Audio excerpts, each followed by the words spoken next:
AutoLine Daily is brought to you by Borg Warner, feel good about driving. Bridgestone, your journey, our passion. And by Dow Automotive Systems, improving durability and increasing design flexibility with Betamate structural adhesives at dowbetamate.com. Hello and welcome back to a brand new week of AutoLine Daily. We have another installment of the AutoLine Garage coming up later in the show, but before we get to that, let's get to the headlines. It looks like China isn't that bullish on electric vehicles anymore. Gasgoo reports that the country will likely phase out subsidies for purchasing an EV by the end of the decade. One government official says the incentives are only a short-term solution and that automakers should not count on them to survive. China will instead focus on supporting automakers' R&D efforts with EVs rather than with subsidies for buying one. And it's going to put more emphasis on using more efficient internal combustion engines. Car sales continue to be one of the bright spots in the U.S. economy. Ward's Auto forecasts that this month's SAAR will hit 15.8 million units, and that's the highest it's been since 2007. Sales are expected to come in at nearly 1.4 million units, which is over an 8% gain compared to last year.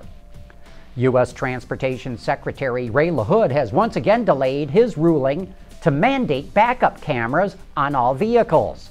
LaHood is getting a lot of pushback from automakers who say it's not a cost-effective rule.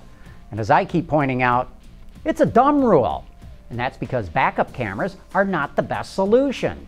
The lens on the camera can get covered in dirt or dust or rain or snow and ice, and as I discovered this spring, it can also get covered with pollen, which makes the camera largely useless. Also, at night, a lot of cameras don't really give very good visibility. This is the 5th time this mandate has been postponed, and this is the 5th time that I've said the Department of Transportation should mandate ultrasonic sensors that are cheaper and more effective than cameras. Some personnel moves to report on here. Longtime GM marketing executive Susan Doherty announced she is leaving General Motors after 27 years with the company. In her current role, she was running Chevrolet and Cadillac in Europe. Doherty says she's leaving to spend more time with her family. And Ulrich Hackenberg has been reassigned to head up product development at Audi. He replaces Wolfgang Durheimer, who had the job for less than a year.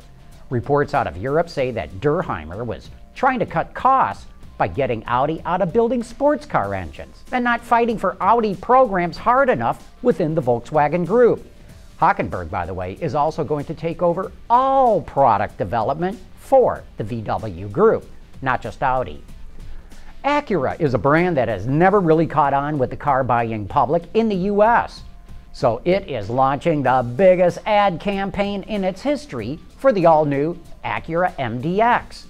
The ad blitz will show up on national and local TV. It'll make a major online presence. It'll saturate social and mobile media. It'll get plastered on out-of-home venues and will appear on the pages of upscale print magazines. With the tagline, "Made for Mankind," it'll be primarily aimed at women, which makes me wonder why they didn't come up with a more gender-friendly tagline. Coming up next, the AutoLine Garage looks at how the auto industry's push to cut cost and weight could cost you a lot more money the next time you get a flat tire. Proven on the track and on roads around the world, Borg Warner turbochargers improve fuel economy and reduce emissions without sacrificing performance. Borg Warner, official turbocharger supplier to the IZOD Indy Car Series. It's time for another installment of the AutoLine Garage, which is all about providing design engineers in the auto industry some feedback on what it's like to live with their designs in the real world.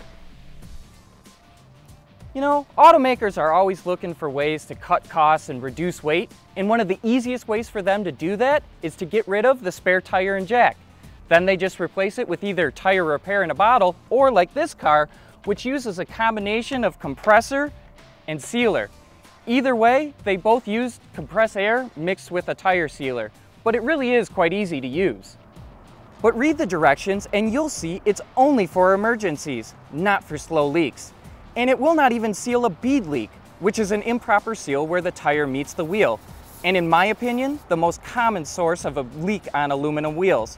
Also, as of 2008, all new passenger vehicles must be equipped with a tire pressure monitoring system. And guess what could fail if it gets gunked up with the tire sealer? Yep, the pressure sensor can be ruined unless you clean it, and properly clean it at that.